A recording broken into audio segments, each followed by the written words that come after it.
This is Software Engineering Radio, the podcast for professional developers on the web at se-radio.net. SE Radio is brought to you by the IEEE Computer Society and by IEEE Software Magazine. Online at computer.org/software. For Software Engineering Radio, this is Robert Blumen. I have with me today Jeroen Mulder. He is an enterprise and security architect with over 25 years in IT and cloud technology. He has held a number of roles in IT companies, including Anthos and Origin. Until 2021, he was head of applications and multi-cloud services for Fujitsu in the Netherlands. Jeroen is the author of the book Multi-Cloud Architecture and Governance, and we will be discussing a range of topics in the area of multi-cloud and hybrid cloud. Jeroen, welcome to Software Engineering Radio. Thank you very much, and compliments for pronouncing my name, for being non-Dutch. I do my best. We do have listeners in over 100 countries, so we are often dealing with people's names from all over the world. Yeah. Before we talk about multi-cloud, could you give us a brief overview of cloud computing, including the idea of private cloud and public cloud? Yeah, that's already a good start for a debate, since what is multi-cloud? In my world, it's a mix. Hybrid cloud, private cloud, public cloud, etc. So what I try to do in my books is to give a definition, that at least to give something to work with. So multi-cloud would involve at least two clouds, basically. And whether that is a private cloud sitting on VMware or anything in combination with a public cloud, whether that's going to be Microsoft Azure, AWS, or whatsoever, or that we have a combination of two public clouds, that's all multi-cloud to me. The real trick in multi-cloud is whether you use it as a multi-cloud, because I can have stuff running in Azure and I can have stuff running in AWS. If these environments are not connected, and then I'm just using two separate clouds. If they are connected as an environment, then I'm going to talk about multi-cloud. And that usually typically within the enterprise that I work with so far, we have private cloud stacks sitting in on-premises data centers, but mostly, or in co-locations, and then stretching into public clouds for whatever usage. That can be a disaster recovery solution in public cloud, or development being done in public clouds. And after all, because of compliancy rules or whatsoever, have the production on private clouds. So that's a little bit of a definition that we use. And having said that, I know that a lot of my colleagues and other experts may have different definitions. There is even an official definition by Gartner, which is all true. Basically, I don't think that is just one definition. Multi-cloud, basically, if you just strip down the word multi-cloud, it's two clouds as a minimum. That's multi. And I'm using at least two clouds. And that can be anything in my world. With hybrid cloud, it's a little bit different. That's more specific. That's private combination with public cloud, where the private cloud sits in an on-premises data center. So that's a start, but it's already a good start to have a fierce debate on what is it actually. And then if we really want to go down the rabbit hole, it is AWS, it's Azure, it's Oracle Cloud, it's Google Cloud, it's everything that comes with it. There's so much choice for that matter and what you can use. And that's where the real thing starts. What do I use? What do I want to achieve? Where do I want to use it for? That's where the real interesting stuff starts, as far as I'm concerned. So you raised a ton of points that we'll probably spend the rest of the hour discussing. I want to delve a little bit into this idea of private cloud. When cloud computing started, we had public cloud, and then we had stuff in people's on-prem data centers. We wouldn't have called that private cloud. It's just how we always did things. So what makes something a private cloud versus a bunch of computers that the enterprise owns? Awfully good question. When I started off in this job, a private cloud was, at first, we called it utility computing. It was basic. And if you really look at it at its core, the big mainframes where you ran multiple applications or multiple environments on top of, basically that was already the predecessor of a private cloud. A private cloud is a hardware stack, and I'm running multiple applications or databases whatsoever on top of that hardware stack. Is that cloud or is that utility computing? Basically, I'm not running an application. It's not a one-to-one relationship between the application and the server. It's an end-to-one. So I can have different departments, different developer groups, whatsoever, running on the same server with applications, etc. Okay, so if you want to call that a private cloud, I'm cool with that. That starts with the virtualization of the whole thing. That's where you actually got the possibility to chop your server into multiple servers, or at least have it pretend that it was multiple servers. Yeah, you can call it a private cloud if you want.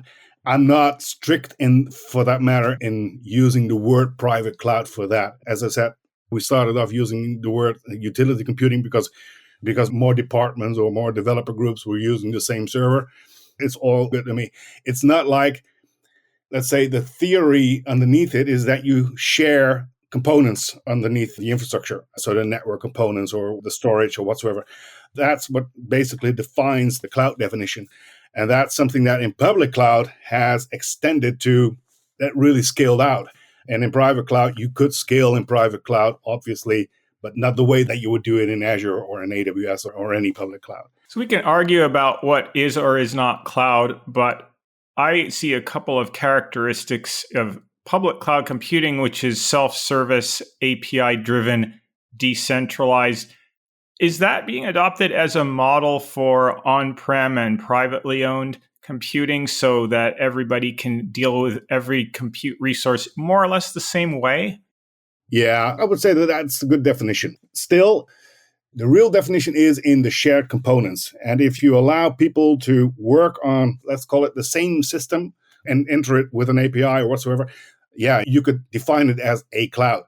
I love these t-shirts that says cloud is just someone else's computer, which is basically the sole and one and only truth. It's basically someone else's computer that you're working on. And you do that with an API, you get into that using an API. If that's the definition of a cloud, yeah, then a private stack that I'm entering with an API as a developer, and I'm using the stack, I'm using the hardware, the servers, and the shared components, the storage, the network, etc. That's basically what cloud is about.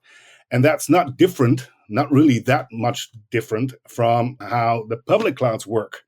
Let's not overcomplicate things. The public cloud is nothing more, nothing less than, indeed, someone else's computer. There are two main differences.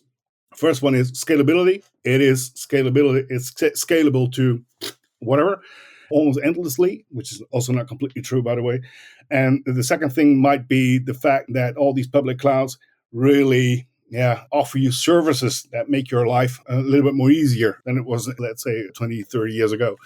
So I would say that these are the two main differences with a private cloud. With a private cloud, you will still have the servers sitting somewhere on the floor. You will still have racks with network equipment. You will still have racks with storage equipment.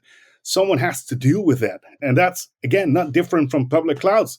There are engineers for Microsoft or Amazon or whoever that have to deal with the physical hardware that's sitting somewhere. I already mentioned that in that t-shirt. I had this one customer, I'm not going to call out names, that was really absolutely fanatic, really enthusiastic about, that serverless concept. That's something that I really want to try out. And then when I started asking, why would you really want to go into serverless? If you have a really good use case for serverless, go there. Absolutely. It's pay as you go. It's a fantastic technology. But don't think that serverless means that there are no servers involved, which is a completely different thing. It's not really cloud, basically. And it still strikes me every now and then how many customers, not IT guys, because IT guys basically know, let's say managers, C-level guys, really think, cloud is something magical. It's not. It's technology. Come on. It is not magic. We've had now 20 years of cloud computing. In the early days, you wouldn't have thought of running your entire workload on the cloud. Today, if you're a startup, you wouldn't think of running it yourself. 20 years is longer than the lifespan of most software. So for a first order, we could say that everything that's running anywhere now had the option of being run either on the cloud or on-prem, and companies have decided where they want their workload to be. How are companies making that decision now of if they want to run their own workload or let someone else run it? Yeah, really good question. We see a lot of difference between various industries. I work with customers, enterprises, large enterprises that really want to get rid of their data centers. They don't want to manage that anymore. And also because of something that I call the voice of the customer. Customers are demanding new applications, new features of applications all the time, and in even an increasing faster way. Those industries that have to deal with that type of customers are really looking into going into public cloud because it's way more flexible and agile than their on-premises data centers. And then we have industries like healthcare, financial institutions even, that are still reluctant. Not all of them, but quite a number of them, especially in Europe, where I am, with large banks, they are still quite reluctant to get their most critical systems into cloud. They want to have it, let's say, tangible in their own data centers, have it really under their own control and not putting their control in the hands of a public provider. And one of the other things that is really then an argument against using public clouds is the fact that most public clouds are American companies, which is a constraint for a lot of European enterprises. So are we trusting an American company to work with our data, basically because we're putting the data on their infrastructure? So there are a number of arguments, and there's a lot of compliance and rules and stuff that you need to take into account before you start actually moving your environments into cloud. Having said that, we absolutely see a shift going on. And that's not because of, let's say, the financial component of cloud, because that's always one of the first, questions or reasons that companies like ourselves, we want to go into cloud because we think we have an idea that it might be cheaper. We go like, no, if that's your sole reason to go into cloud, don't go there because it's not going to be cheaper at first. It might be at some point, but please work out your business case really carefully because it's not like if I get my stuff as it is and I'll simply transition it to the cloud, then I'm better off in a financial way of speaking. It's not going to work like that. If you go like, but my customers, and that includes banking, because just look at my phone, I'll do everything in terms of banking. I'll do it on my phone right now. So even financial institutions, healthcare, same thing. I have my healthcare apps on my phone right now. So they are thinking of moving into cloud. They also have to deal with the voice of the customer because we as a customer, we want new features. We want new applications. We want everything as easy as it can be. And typically, preferably, I need to say, with just one click on a phone, just that we can keep it with us all the time. That means that they have to start thinking about developing new applications, new features, new code, and even in a speedy way. The only way to do that, or maybe not the only way, but the fastest way to do that is by using the cloud services. So yeah, there's a shift, absolutely a shift going on right now. Is it going fast enough? Or I'm not exactly sure. We see a shift, but we also see that there are still large enterprises that are holding on to their own data centers. Let's put it that way. So it's still a long way to go. You mentioned the idea of data governance where firms for compliance reasons may want to maintain tighter control over the assets where the data lives. I'm also aware of regulations such as GDPR in Europe that require data locality, which I think could go either way because the enterprise may or may not have a data center in the country where they want to operate. I'd like you to expand on that a bit and also take into account compute locality, where to what extent do cloud providers offer a value proposition of they can put their compute closer to where the business's customers are without the business having to construct a new data center somewhere where they want to have business? Yeah, there are a couple of ways to look at that. First of all, it's about laws and regulations and being able to move within these laws and regulations, including GDPR and all the variants that we have in European countries, which are basically variants on the GDPR regulations. There are differences between the countries. Some countries are really strict and where the data should be, and other countries are a little bit more, let's say, flexible, do allow a little bit more. And it also depends on what sort of data that you're keeping. If that's really privacy sensitive data, then it's already a completely different debate than, let's say, generic data that could be found anywhere on the internet. And then there is indeed the debate, okay, so where are the data centers? I live in the Netherlands. We have Azure data centers over here. Azure is mostly seen as a trusted company to put your data on because the data centers are in the Amsterdam region. There are also there we have some debate on, okay, but the data centers are regulated, are owned by an American company. So are we still okay then to put our data into those data centers, even though they are within, let's say, the country borders? So I would say that the Netherlands is atypically, I'm almost afraid to say so, but I can really prove it, really is an Azure country. Most companies use Azure as a public cloud in this country. In other countries where AWS has data centers, it might be completely the other way around. And that I'm not saying that AWS is not used in the Netherlands. On the contrary, I work for a company called Philips. Their health suite is built on AWS all the way. So it is used. I think that the real debate should be, okay, so what would be the best offering, the best services that a cloud has or a cloud provider can offer us in terms of what we really need to fulfill customer requirements? And obviously, yes, data and where the data resides, where the data is stored, obviously that is important. We have strong regulations, we have strong laws and rules and compliance rules and everything that ensure that your data is kept in a proper way and is stored in a proper way. Also with encryption technologies and identity and access management, especially access management, it's not just where the data is, it's also who can access the data. And that's something that you control yourself. That's not something that, sure, there are laws for that, but it's also something that you as a company, as an administrator or a developer can control largely by yourselves by defining the roles, access to the roles, who may access the data, when, where, why. That is on top of where the data actually sits, which is, I sometimes have the feeling that these two debates are mixed or mingled with each other. But it is absolutely a debate, absolutely. So you brought up something, and I want to come back to this of how a company can manage identity and access management in a multi-cloud environment. So let's put a pin in that. We've been talking more about what these different clouds are and the reasons, the business case for being on one or another.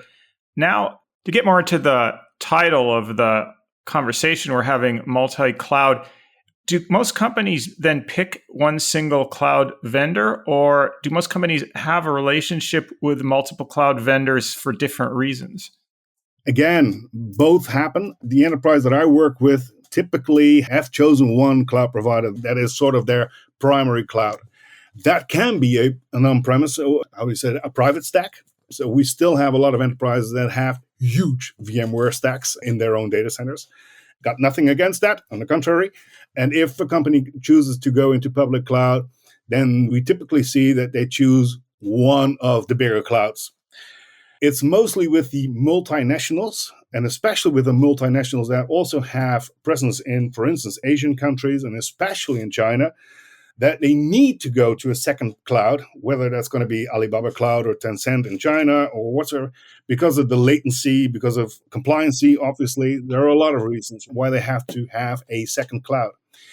In Europe, I do see companies that have multiple clouds, public clouds, they use multiple clouds, but then it's really a matter of the use case. Typically, use case that I see is that really data intensive companies tend to look at Google Cloud just for the data.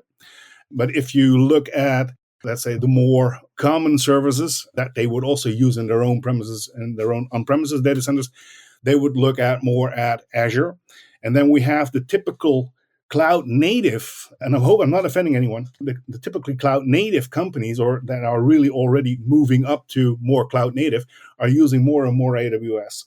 And that's because that's just my take on it. It's just my perception, my interpretation, if you want, is that AWS is more like building blocks that you really can play with as a developer, where Microsoft Azure is built really from a services standpoint of view. If I look at myself, I find it easier to work with Azure than with AWS. But I can do stuff in AWS that I really go like, okay, so I can see why a developer would be completely thrilled by having these options in a public cloud for development. So it's really depending on the use cases, I would say. You raised a few points, and I'm making some notes, so I hope that I can get back to all of these things without forgetting anything. So one thing I want to come back to is the idea between there's a lowest common denominator of what all the cloud providers have, which is VMs, load balancers, VPCs, maybe blob storage. So if you're the multinational and you're thinking we need to run workloads on the best cloud provider in Asia, Europe, US, might be a different answer. So you're going to stick with the lowest common denominator versus somebody picking the best cloud based on differentiated services, where Google's better at data, AWS is better at cloud native. So do you see that the competition, is it being more driven by locality and doing the most reliable job at the same things everyone else does, or companies trying to differentiate themselves by saying we are better at this and you should do this thing on us? Ooh, let's start by saying that a lot of enterprises are still really working on VM level. So basically, it's just the way that they were used to work in their own on-premises data center, virtual machines. That's what they understood. And that's what they're used to in terms of infrastructure. We also see the two big shifts that are happening, and I don't think that I'm popping up surprises here, is the shift to containers, because containers tend to be, especially when you're using the industry standard, which is Kubernetes right now. I don't think that I'm going to offend anyone by saying that. Kubernetes as the industry standard with containers on top of that. That makes life easier in terms of multi-cloud and the way that you work with various clouds. Still, a lot of enterprises are struggling with putting their stuff into, let's say, container environments. The reason for that one is that most of the bigger enterprises have large environments. And these environments are typically not invented or architected like microservices environments, etc. These are, in some cases, really big monolith applications that you really would need to re-architect before you could get it into an architecture that would allow for microservices and containers and serverless and other native stuff. That's basically also where I usually come in, because you really have to start thinking about, okay, so if I have this big monolith application and I want it to run it into cloud, okay, so first question is, okay, so why would you want to run it into cloud? Would that make life easier for your customers? Would that make life easier for your administrators? Whatever. So there should be a business case there. There should be a use case to start, let's say, ripping apart your monolith application and completely re-architect it so that it could fit into a multi-cloud environment or into a cloud environment.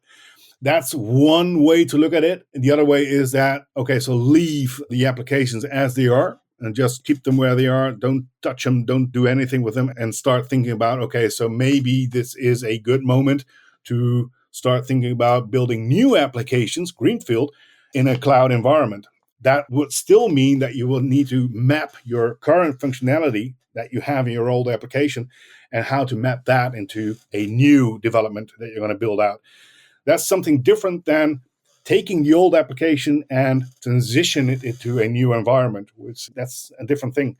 So there are a lot of ways in how to do a digital transformation, because that's where you're talking about then. We see a lot of companies really struggling with digital transformation, not just because of technology, but also because of just, do we have the right people to do this? Do we have the skills to do this? And if we manage to get our environments into a cloud environment, do we have the skills and the people to manage that? Or do we know the companies that could do that for us? And if we do so, are we choosing AWS? Are we choosing Azure? For what reason? So what would be the best fit for us? Can we do that? Would that be a fit for, let's say, all the countries that we are present in? If we are a company that works in more than just one country? Or do we need to look at, for any reason, compliance, latency, whatever, or do we need to look at different clouds in different regions? What about disaster recovery? Well, there are so many reasons that you still have to look at before you start shifting into a cloud environment. It's a little bit dangerous to say so, maybe, but I'm still going to say it. The technology per se is not the issue. It's everything that comes around it. The governance, the data. The technology is usually the easy part. If you have figured out, because, okay, so this is the functionality, these are the requirements, this is what I need to build out, I have the people that can do that, then the technology is not really that big of a hurdle anymore. Having said that, test it, test it, test it. Keep an eye on security and everything that comes with it. But technology, you'll probably be okay to manage that. It's a lot of stuff that comes with it, I would say. You mentioned Kubernetes at the time of writing your book, which was 2020. The book is more heavily emphasizing the VMs, the older generation of technology. One of the selling points of Kubernetes is it is an interoperability layer. And in the context of our discussion, the enterprise could also run it on their own machines. Is that the future of pretty much everything? And will everything now just be lift and shift and you drop it into whatever managed Kubernetes cluster meets your needs in terms of location or cost? Or No, indeed, in 2020, that was the idea. And well, funny enough, we're now in 2023, so that's only 3 years. But in cloud terminology, it's almost like eternity. A lot already has happened. So in the second edition of the book, that has already been changed. Yes, it is Kubernetes, but we also see, funny enough, that we see companies getting stuff back into on-premises, but do use cloud technology for that one. AWS Outposts, Google Anthos, Azure Stack, all these technologies that you can use to run your application, even your cloud native applications, into your own data center using Kubernetes. We also have quite a number of companies right now that are starting to look into IoT, a lot more than they did just a couple of years ago, using K3S as a lightweight Kubernetes version to run applications on top of their IoT stuff. Data collectors all over the place, collecting data, shipping it into little mini containers and shipping it back to the environments and running in cloud for data analysis, or to get AI on top of that, to get more results or better results from data. We've seen that in healthcare already, that you collect data from scanners, just scanners like MR or CT or whatsoever, nominize the data, then get it back into the cloud where AI regenerates the image and figures out, okay, so these might be spots that a radiologist might have missed, but AI recognizes that, based on whatever we already collected in the past, this might be something that you want to have a better look at. All these features or developments, it's growing tremendously and it's really becoming massive. And then public cloud is really almost essential because it needs so much power, so much compute power, so much storage, everything. It needs to be so scalable. You wouldn't be able to do that in your on-premises data center unless you you get truckloads full of servers every day in to scale out your environment. So you're at a certain point, there's no escape into getting into public cloud. And then there's obviously the development of your applications that come with it, that it's moving, it's changing so fast. Just taking my banking applications on my phone again as an example, I think I get every 2 weeks, I get an update with new features into that application. And that can only happen if developers have the possibilities to work on systems that are scalable. And sure, it all needs to be secure. It needs to be compliant. They really need a lot of data to work with. So coming back to your question, containers, yes, it's still containers. It's not just containers in the cloud anymore. It's containers all over. It's on IoT, it's data collectors, it's everywhere. So it is a technology that is expanding, it's growing. Yes, I do still think that Kubernetes is and will be the industry standard. That's just a prediction. I don't think that's anyone would disagree with that one. Yeah, it's containers. I also see a lot of movement in serverless, event-based architectures, completely automated. There's a tremendous growth in that area. And then there's data and security, but that's a completely different topic. But still data, if I see the amount of data and the growth in the amount of data that we're collecting right now as a, let's say, entire world community, and if we expand that over the years, yeah, that's going to be huge. It's really going to be huge.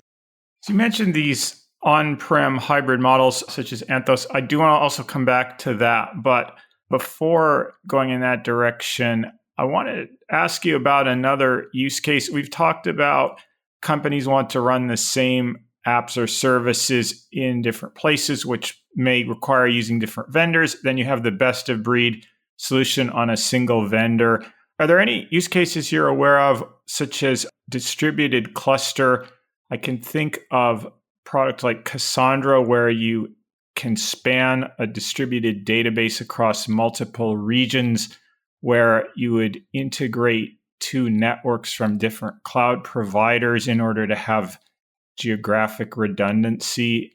So what I'm asking about, the same app, that the app itself is running on two or more clouds at once. Is that a thing? I have to think about a use case. There's one use case that, well, besides the one use case that probably will come up in everyone's mind is, let's say, the entertainment industry, the Netflix of this world.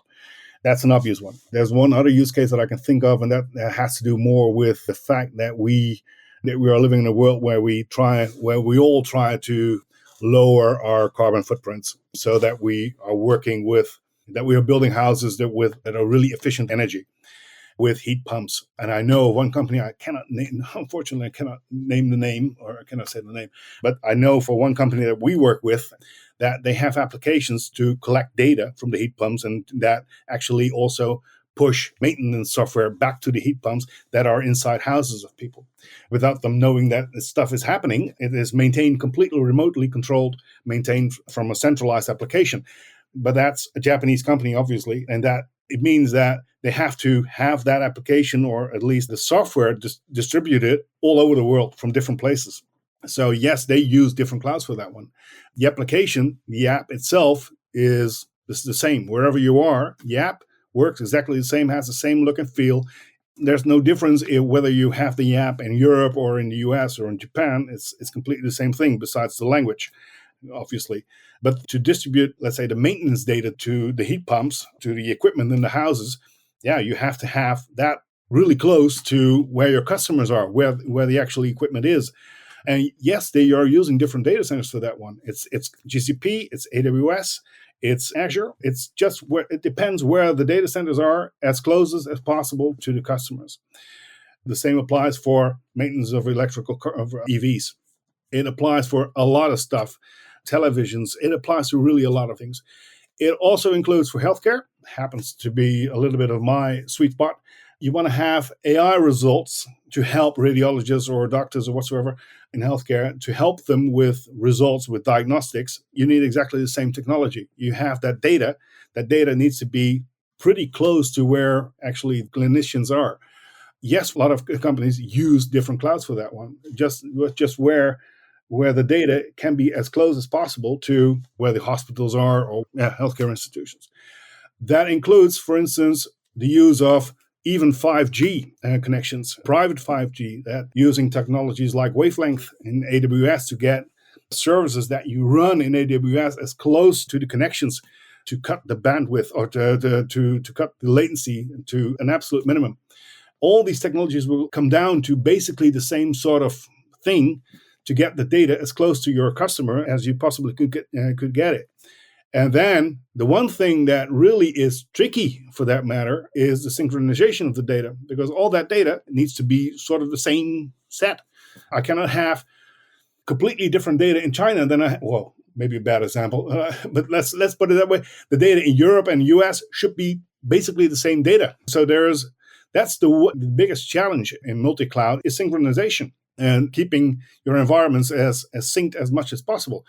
Not only just because of the services that you're delivering to your customers, but also because of disaster recovery, for instance. If something fails, you want to be sure that somewhere your data is preserved and in the latest version, and you still can rebuild it if really needed. I did not come across any events where something was so heavily destroyed that you really had to get it from a different region again to build it up. But yeah, in theory, it is possible. If I were approaching an application like you've described, I might pick one of the vendors that I thought had a good telemetry stack that could ingest all of the metrics, store the metrics, provide the query capability, dashboards, and then route all the data into that vendor. Is that a good way to think about the problem?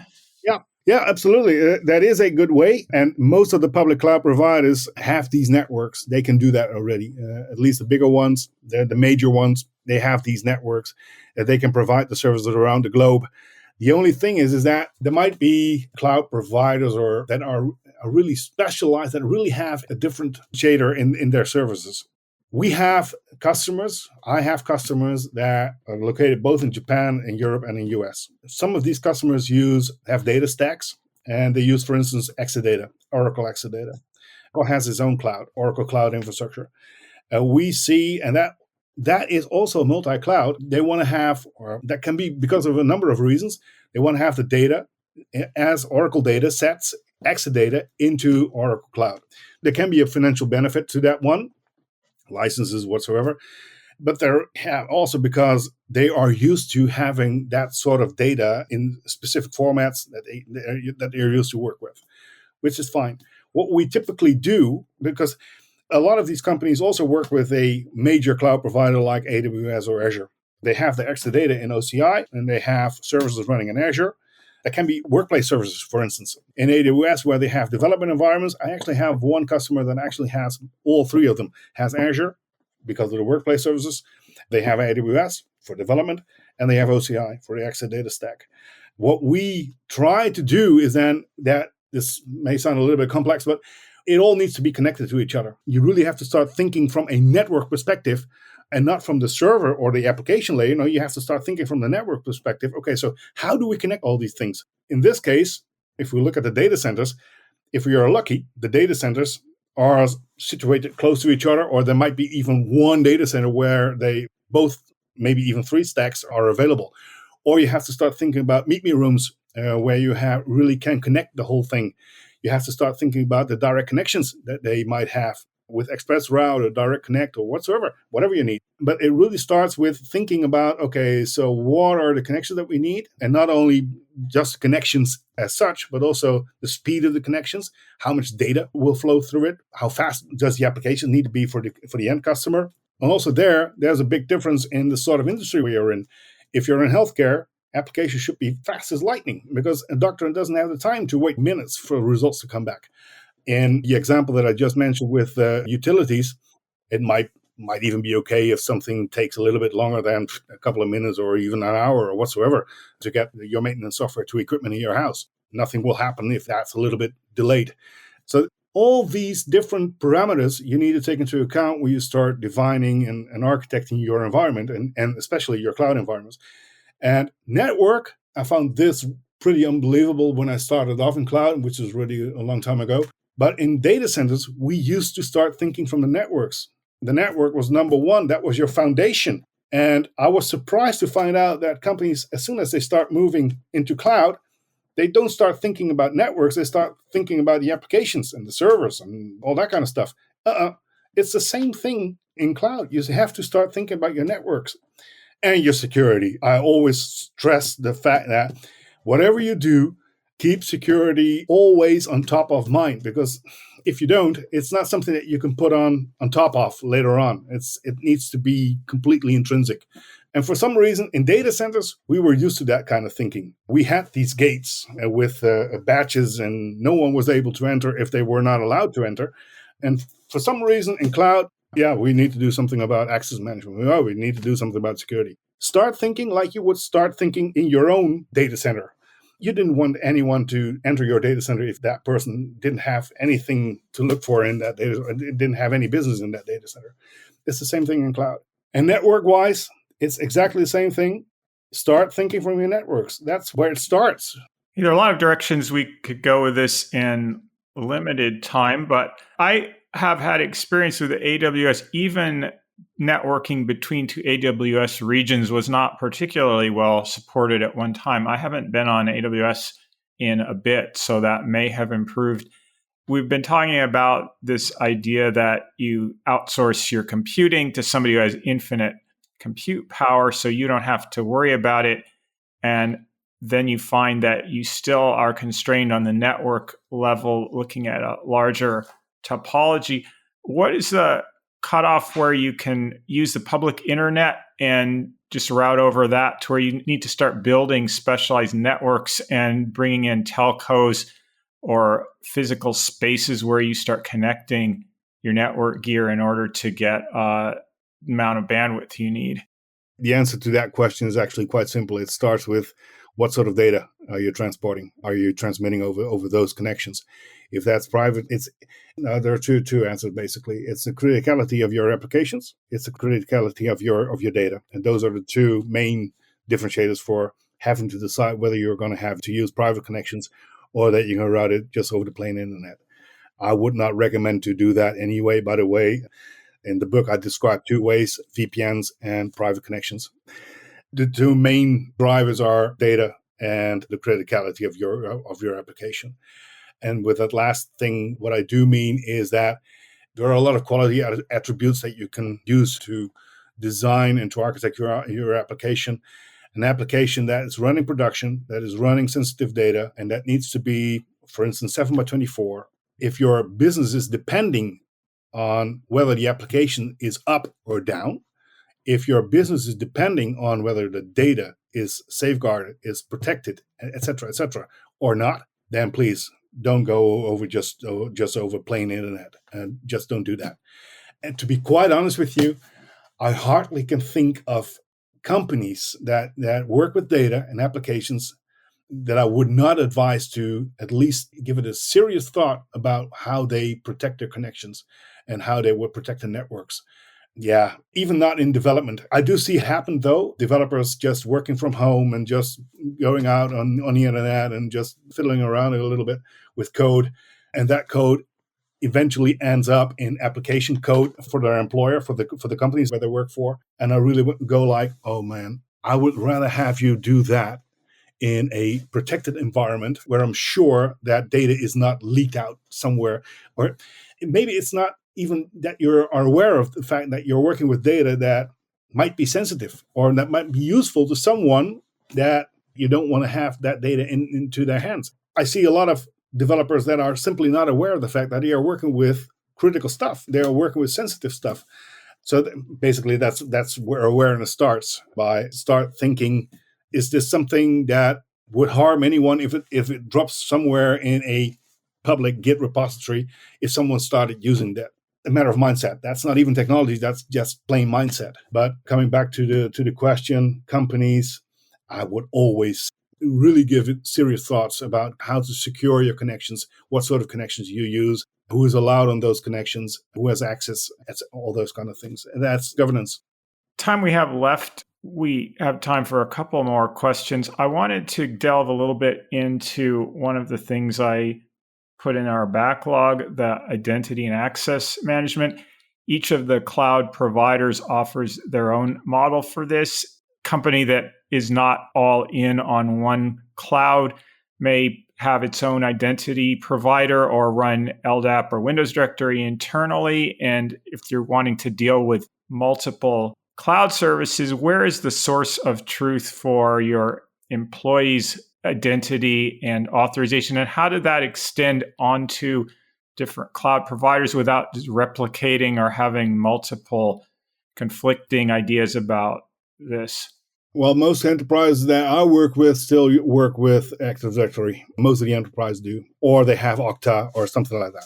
I don't have a preference for anything as long as you are absolutely clear on what is your single source of identity provision. So what is your source of identities? That should be one source and one source only. And don't start using Facebook for that one, please. Don't. I've seen that. I really have seen that. Oh, no, our developers can go in with a Facebook account. Oh, man, come on. I know that you can do that. I know that. So Active Directory, it's still commonly used, and I'm totally fine with that. It's what I said. Make sure that that is your one and only single source of identities, and that is maintained and managed by yourselves. Here it comes already. I've seen companies where directories are managed by I don't know how many people. Also, don't do that.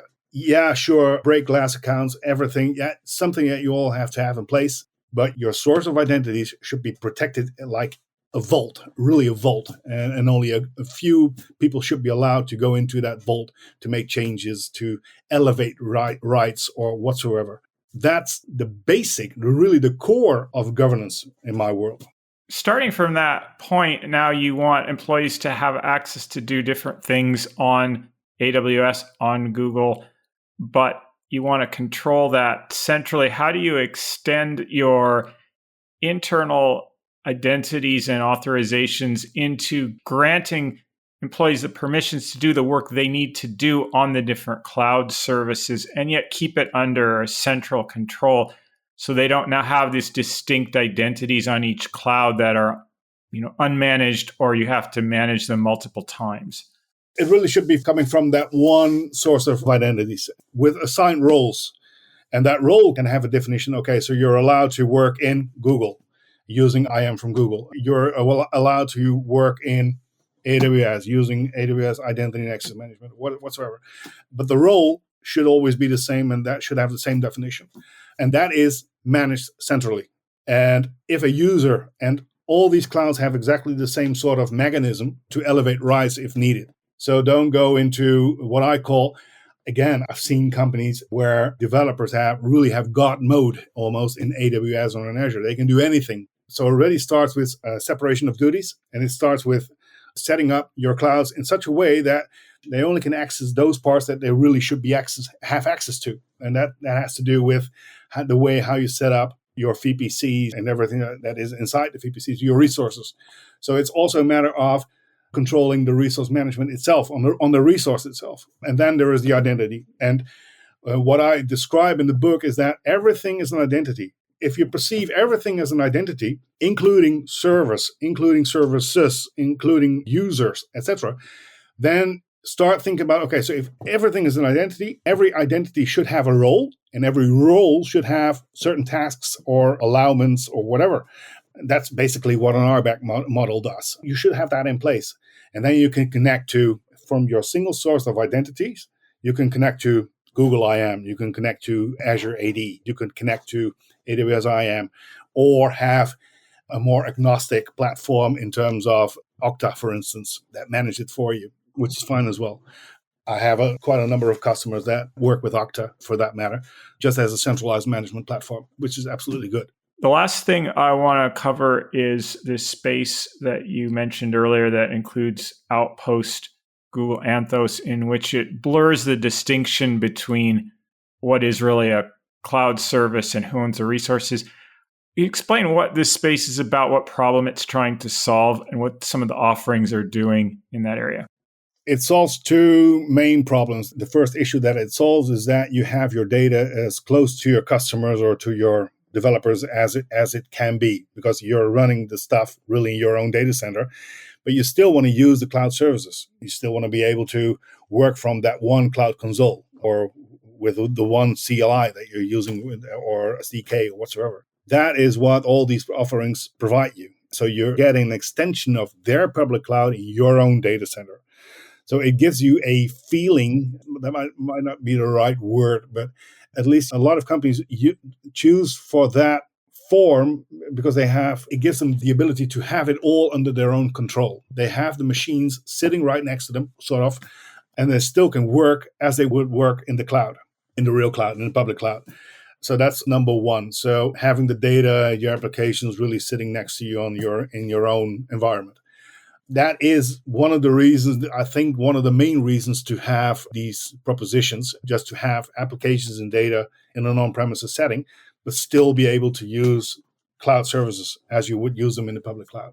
So that's the main reason for having these propositions. And I also see it happening for companies that have distributed applications and distributed data that they have at the customer sites. So again, it's a matter of limiting the latency of applications and data communication as much as they can. So it's basically, there are a couple of reasons. So it's compliancy and security. So there might be a reason to have the data on your own data center floor. There might be a reason for latency, to cut down latency, to have it really close to your customers. And then, but still, all these propositions come with the fact that you could still work with these on-premises stacks as you would work in the public cloud with exactly the same services, which is not completely true, by the way, because if you look at the public cloud services, for instance, in Google Cloud, it's not going to work exactly the same on Anthos. So there are differences.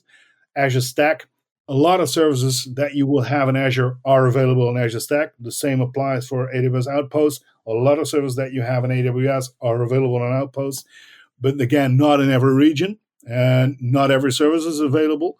So also here you would really have to think about, okay, so what am I going to use it for? What services do I need? And does it fit then? Is it a good fit? And coming back to containers, most of these services do support, in the meantime, container services. In AWS, we have EKS, AKS in Azure. Anthos is basically invented to run containers on premises. So there we go again. Containers is still probably one of the main solutions for the future. Within Kubernetes, you have the concept of the cluster auto-scaling, where the cluster itself can either acquire more nodes or VMs or release them based on the overall workload of the cluster. Would any of these hybrid solutions support the ability to either run the managed cluster and the enterprise would supply some of the nodes to auto-scale, or the reverse where you have the Kubernetes running on the enterprise's assets and it could pull in auto-scale resources from the cloud, or however you want to mix and match it? Is that a use case for this model? What I always tell my customers that are looking into these propositions is that, okay, you're buying a piece of kit, of hardware, that is not as scalable as you would have it in the public cloud. And indeed, with auto-scaling of clusters, hardware that sits on your floor has a certain limit. It can only scale to that what the hardware actually has available, which is different in public cloud. And here, this is the interesting part of it, because a lot of companies say, yeah, but that's good. That's exactly what I want, because I know them for sure that it does not go beyond the boundaries that I have. So it can scale up until these limits, and that's it. So I have also, with that, I have full control about my financials, for that matter. I know exactly it's going to cost me this and nothing more than that. If you run the autoscale extending into public cloud, then please make sure that you have these parameters set really well. Again, this is more the topic for FinOps, financial operations. Be sure that you have set limits, parameters that control your costs in cloud. Autoscaling is a wonderful feature. You also have to manage that. Autoscaling does not mean that you do not have to manage it anymore. You still have to manage to what extent is something allowed to scale to. You need to have thresholds. Cloud providers, they will tell you that, yeah, sure, and I believe them. Absolutely, I believe them. But cloud providers will tell you, okay, so you can autoscale, it's almost infinite, whatever you want. And they also will tell you, but please be aware that nothing comes for free, basically. So there will be a bill at the end of the month that specifies, okay, so this is what you have been using in the cloud. And they will also provide you with services to control those costs. All these cloud providers do that. But it's your responsibility as a customer that uses the stuff. And the same applies. I have this one slide in my deck that is basically a toolkit. Cloud provider is basically a toolkit. They have all the services of the world. You can build the most wonderful things with it. It's scalable. It's absolutely scalable to whatever you want. They have all the security in the world available at your fingertips. And they need to be secure. There is no way that they cannot be secure, because they run thousands of customers on their platforms. If they are not secured, they're out of business before you know it. That does not mean that responsibility for using these services lies with the providers. The responsibility lies with you to use these tools. They have the tools. You are the one that decides to use them. That applies for autoscaling, even with things like serverless options with event-driven architectures that really are depending on scale, because event-driven, if you run a web shop and that hits its maximum at Christmas time when everyone does their shopping, you do not want to hit the limits within, let's say, the first hour of the sales. Event-driven, as soon as sales hit, then you really want to have it scaled. But still have boundaries, have thresholds in place, have parameters in place that will allow you to control the whole thing. It sounds like the obvious thing, but still, I noticed that it's something that you did not have to worry about when you were still in the old data center, because it only could go as far as it went. The hardware would allow you to do as much as it could do, and that was it. In cloud, with autoscaling, if you do not set thresholds, and I hardly can imagine that anyone would not set thresholds to their environments, or budget alerts, or whatever you want to call it, but still, you have to think about, okay, if I use the cloud, what are the boundaries? What are the definitions? What are the parameters? How do I scale? To what extent do I scale? What do I use? For what reason do I use it? Do I really need to use it? Everything, coming back to the phrase that I used before, start thinking of the cloud as it was your own data center still. It comes with a lot of benefits, but it does not mean that you do not have to think of the, let's say, the basic stuff that you would have to think about when you were setting up your own data center. That's what I call base ops. In the book, it's called base ops, basic operations. And that's not really that different, much different from, let's say, the basic operations that we would have in the old-fashioned data centers. If you could pick any topic we've discussed where you think the world has not reached an equilibrium or an end point, where do you see that going in the next 3 years? I would pick two topics, and I already mentioned them. The first one is security. I see so much wrong stuff happening in cloud in terms of security. And that's because, again, it's all about governance and control. The amounts of data are beyond my expectations that I had 10 years ago, for instance. And it's growing. It's growing awfully fast. If I look at my own house, almost everything is connected to, except for my coffee machine. That's the one thing that's not connected to the internet right now. But almost everything is connected to the internet. And it actually collects data. It collects a lot of data. It collects data about my energy levels. It collects data about the life cycle of my lamps for even all that stuff. So that's number one. But I have cameras, surveillance cameras on my house, collects data. The one thing that I need to be aware of is that, and that all comes, it is all collected and it's ending up somewhere in a cloud. I don't know because I'm buying it as a service, or I don't know exactly in what cloud it ends up. But I know one thing, that I need to be aware of the fact that it is sending data to some cloud by the guys that actually provide me the services. I need to be aware of that. And I also need to be aware of that as soon as anyone hacks into my camera, they're basically on my network. And they can hop onto almost anything. Exactly the same thing for companies. I have witnessed audits with, let's say, an ethical hacker that actually went to the entrance of a company with the, the bar that goes up as soon as you enter the park drive, then the bar goes up. That was connected to a system that was connected to the internet. And I witnessed the fact that an ethical hacker actually went into that system and was able to hack or to go into the database with all the HR data. It's all connected. So that's number one. Number two is financials. I already mentioned that a couple of minutes ago. Companies that come with me with the question or with the assignment, we want to go into cloud because probably it's going to be a lot cheaper if we move our stuff into cloud.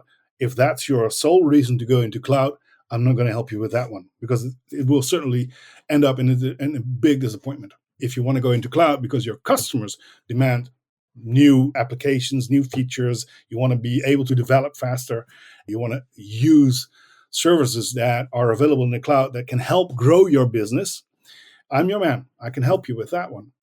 If you want to spend $1 million in cloud, I'm fully okay with that. As long as you make a $101 million back from the cloud again with your business by using the services. That should be your motivation to move into new technology. So security, financials. I do want to point listeners toward an earlier episode we did, which I'll put in the show notes, about FinOps, which goes into more detail about some of those topics you touched on. To wrap up, I have the 2020 edition of your book. Is that the first edition? That's the first edition. Okay. The second edition just came out 2 weeks ago. Okay. And where is that available? That's available on Amazon, Amazon.com. Same publisher, Pact. Multi-cloud strategy for cloud architects. That's a completely revised edition. It includes base ops, FinOps, DevSecOps, but it also includes OCI and a little bit of Alibaba Cloud even in this edition. Anywhere else on the internet where you'd like listeners to find you? My LinkedIn profile is open to anyone. I am on Twitter. I'm not really active on Twitter right now. I also have an account on Mastodon and my own website, jeroenmulder.net. That's where I keep, where I write the blogs and all that kind of all the kind of things, and where you also will find the books. Jeroen, thank you so much for speaking to Software Engineering Radio. Thank you for having me. This has been Robert Blumen. Thank you for listening. Thanks for listening to SE Radio, an educational program brought to you by IEEE Software Magazine. For more about the podcast, including other episodes, visit our website at se-radio.net. To provide feedback, you can comment on each episode on the website or reach us on LinkedIn, Facebook, Twitter, or through our Slack channel at seradio.slack.com. You can also email us at team@se-radio.net. This and all other episodes of SE Radio is licensed under Creative Commons License 2.5. Thanks for listening.